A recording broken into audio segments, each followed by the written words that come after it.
Okay. Hi, my name is Jonas Maziero. I am associate professor at the Federal University of Santa Maria. I head of the group of quantum information measurement phenomena, and I will talk about our research group and about a topic that we have been working, that's quantum complementarity relations. This is our research group nowadays. Sorry. We have 4 PhD students: Douglas Pinto, Thiago Farias, Marcelo Zanetti, and Said Lopes. 7 undergrad students: Christian Kanoff, René Rodrigues, Vitor Schultz, Lucas Friedrich, Eduardo Santana, Diego Stark, and Eduarda Cosman. And here are 3 recent former students: Mauro Pozobon, Marcos Basso, and Jordan Borba. Some topics that we investigate. We work mainly with quantum mechanics and with some applications like quantum computation, the quantum communication.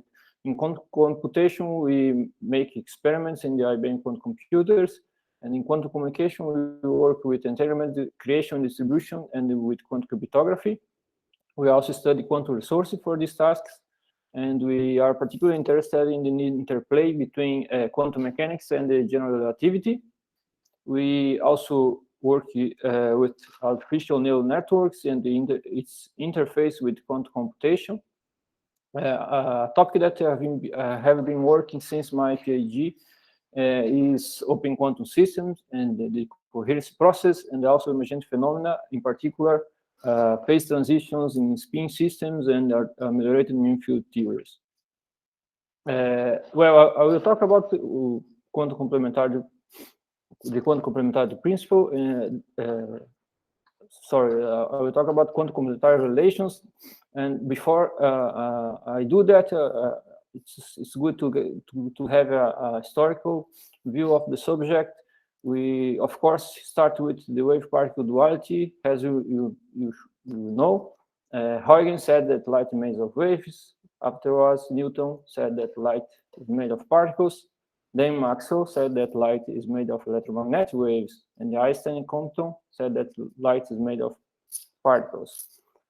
After these developments, we reached the conclusion that light behaves in a dual manner. It has a particle when it is interacting with other with the massive particles, and it behaves has a wave when it's traveling. And de Broglie, in addition to that, said that matter also behaves in this dual manner. Nowadays, we know that everything in nature behaves in this strange dual manner. That's the quantum manner. To enter in more details about this subject, we will use here the double-slit experiment that Feynman said to contain the only mystery of quantum mechanics. Here we have an electron gun, 2 thin slits, and a detector plate. What you observe in this first setup here is a beautiful interference pattern that characterizes the wave behavior of the electron. However, on the other side, if we want to know the path from which the electron took to go from here to here, we use a light source, for example. To do that, the wave behavior disappears, and we have a particle behavior with no interference pattern. Then we have done, in this case, the wave behavior. In this setup, we have the particle behavior. This kind of experiment led Niels Bohr to state his famous complementarity principle in 1928. That says basically the following. With one experimental apparatus, we can only observe the wave or the particle character of a quantum system, but not both.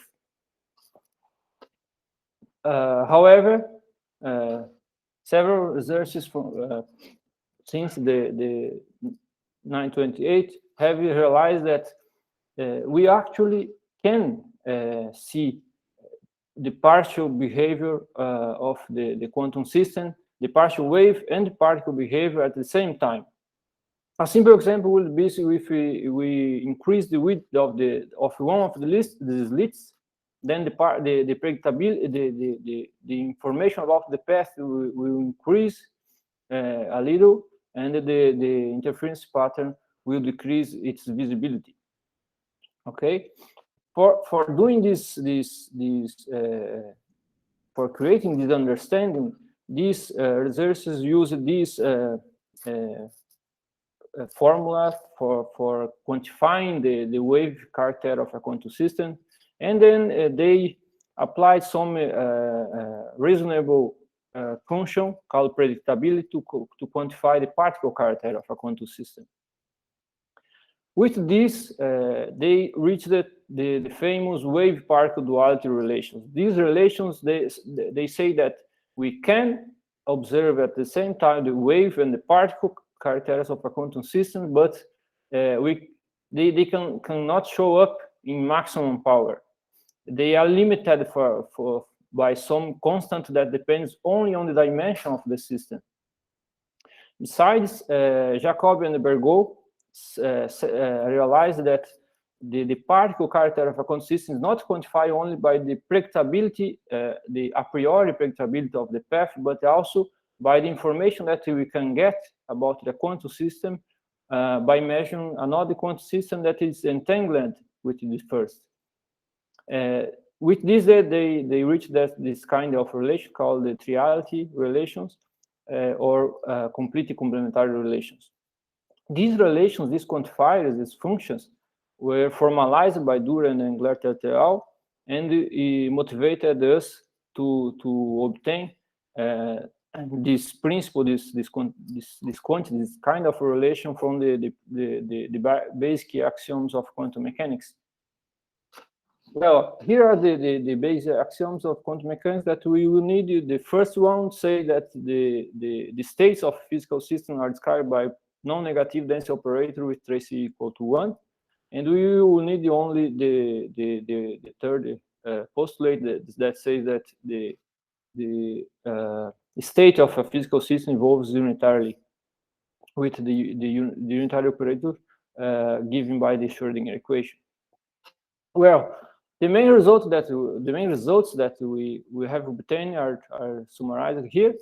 What we have shown at is that this condition for the density operator implies in duality relations, and the purity of a composite system state implies in triality or complete complementarity relations.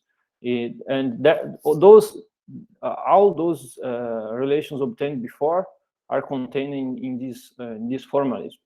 In these works, that we have shown that the Bohr's complementarity principle is obtained from the quantum mechanics kinematics, was made with the participation of Marcos, Diego, and we also tested our theoretical predictions using IBM's quantum computers, and Mauro participated in this work.